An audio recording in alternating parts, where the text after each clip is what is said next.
कि हमारे पास deputy director का एक पद है, उसके बाद ओएसडी का एक पद है, और उसके बाद फिर प्रभारी अधिकारी हैं वो प्रत्येक जनपदों में, ऐसी चीफ फार्मासिस्ट का, ऐसी फार्मासिस्ट का। तो उसको प्रमोट, फार्मेसी में सरकारी में नौकरियां अब कम हो गई तो ज़्यादातर लोगों का अपना बिजनेस की तरफ ध्यान है, वो बहुत अच्छी बात है, उसमें कोई खराबी नहीं है। मेडिकल के क्षेत्र में अगर देखा जाए, या एजुकेशन के क्षेत्र में देखा जाए, या विकास के क्षेत्र में देखा जाए, तो एक सीडीओ है, सीडीओ के पास में एक डीडीओ है, डीडीओ के पास में खंड विकास अधिकारी हैं, फिर एडीओ हैं, एडीओ के बाद में ग्राम पंचायत अधिकारी हैं, इतनी सारी चेन है। हमारे ड्रग के क्षेत्र में क्या है? ड्रग के क्षेत्र में एक डीआई है, बाकी कुछ नहीं है, सिर्फ एक डीआई है। डीआई के नीचे प्रत्येक ब्लॉक में, पहले तहसील में कुछ तो पद होना चाहिए, फार्मेसी को कुछ तो मिलना चाहिए। तो इन पदों का सृजन होना चाहिए। इसके लिए हम लोग भी प्रयासरत हैं और आप लोग भी हमारे साथ रहिए। जब तक हम मिलेंगे नहीं तब तक वॉल्यूम नहीं बनेगा, बल नहीं रहेगा, बल नहीं रहेगा तो मांग खत्म हो जाएगी। हमने इस बात को काउंसिल में भी रखा है कि प्रत्येक जनपद में प्रत्येक डीआई के साथ में प्रत्येक तहसील स्तर पर एक डिप्टी डीआई का पद रखा जाए।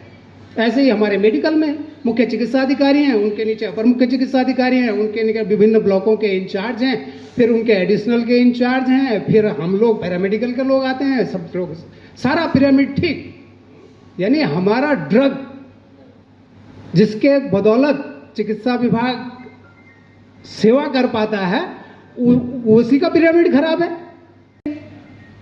कि हमारे पास डिप्टी डायरेक्टर का एक पद है, उसके बाद ओएसडी का एक पद है, और उसके बाद फिर प्रभारी अधिकारी हैं वो प्रत्येक जनपदों में, ऐसी चीफ फार्मासिस्ट का, ऐसी फार्मासिस्ट का। तो उसको प्रमोट से बात करनी है तो आपको वहीं पे करने की जरूरत पड़ेगा। अब हमारे यहाँ होता क्या है, डीआई तो हमारा ही है। डीआई किस क्षेत्र का है? ड्रग के क्षेत्र का है ना, फार्मेसी के क्षेत्र का है ना। तो एजुकेशन के क्षेत्र में जितना अच्छा हम स्किल होंगे उतना ही हमारा डर खत्म होगा। हमको प्रत्येक, चाहे घर हो, चाहे संस्थान हो, चाहे किसको हो, हमेशा उसको डुबोगा ही डुबोगा।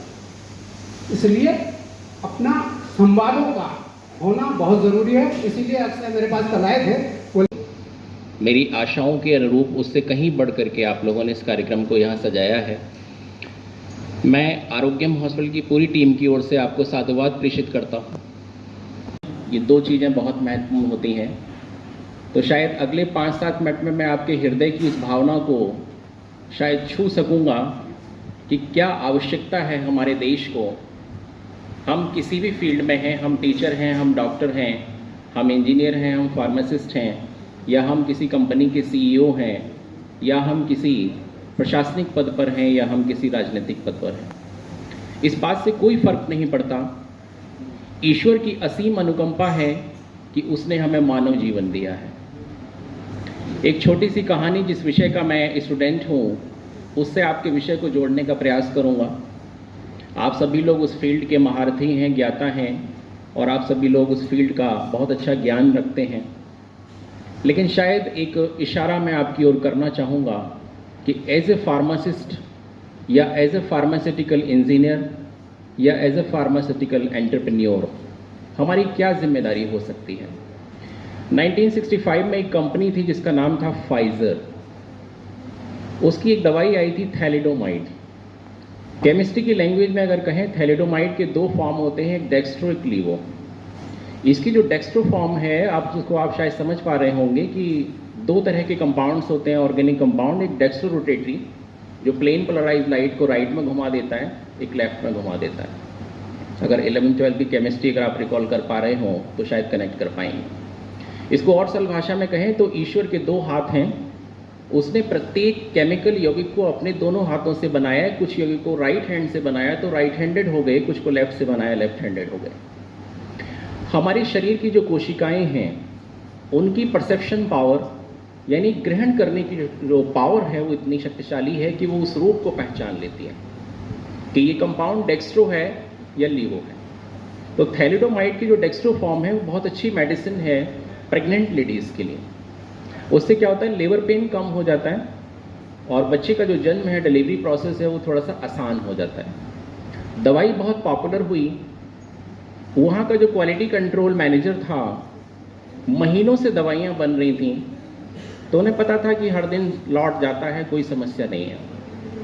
यहाँ पर विशेष बिंदु ये है कि उस दवा का जो लीवो रूप था, अर्थात जो लेफ्ट हैंड फॉर्म थी, अगर उसका रेसिमिक सेपरेशन नहीं हुआ, रेसिमिक सेपरेशन मैं आपको सरल भाषा में बताऊं कि डेक्स्ट्रो लीवो का मिक्सचर तैयार होता है जब कोई रिएक्शन होती है, दवाई तैयार हुई, उसकी दो फॉर्म एक साथ बन गई, एक डेक्स्ट्रो है, दूसरी लीवो है, उसके बाद उसका रेसिमिक सेपरेशन होना है, डेक्स्ट्रो को दवा के रूप में पैक किए जाना है, लीवो को बाहर निकाल के उसको डंप कर दिया जाना है क्योंकि वो पॉइजन है।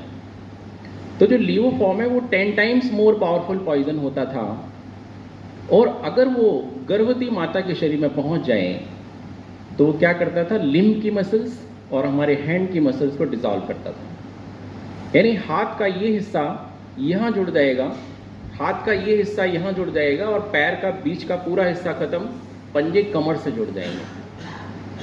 क्वालिटी कंट्रोल मैनेजर की जिम्मेदारी होती है कि दवाई जब सैंपल निकलती है किसी कंपनी से तो उसको चेक करें।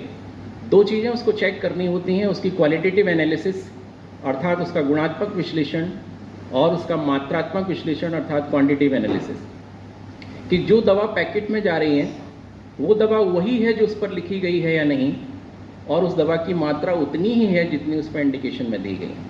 ये क्वालिटी कंट्रोल QC डिपार्टमेंट की ड्यूटी होती है।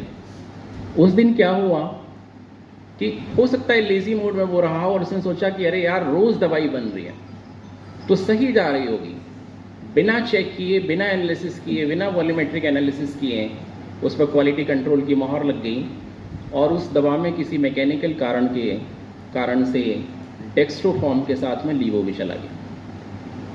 वो दवाई 7 देशों में पहुंची और आप लोगों का हृदय द्रवित हो जाएगा कि 7 देशों में 70,000 फैमिली जो लड्डू मिठाई लेकर के इंतज़ार कर रहे थे कि आज हमारे परिवार में कहीं कोई नया मेहमान आएगा, और जब उनके बच्चे का जन्म हुआ तो आप इमेजिन कर सकते हैं बच्चे की जो बॉडी की शेप थी क्या थी, कि हाथ का ये हिस्सा यहाँ जुड़ा हुआ था, पैर का पंजा वहाँ जुड़ा हुआ था। 7 देशों के 70,000 फैमिली रोए।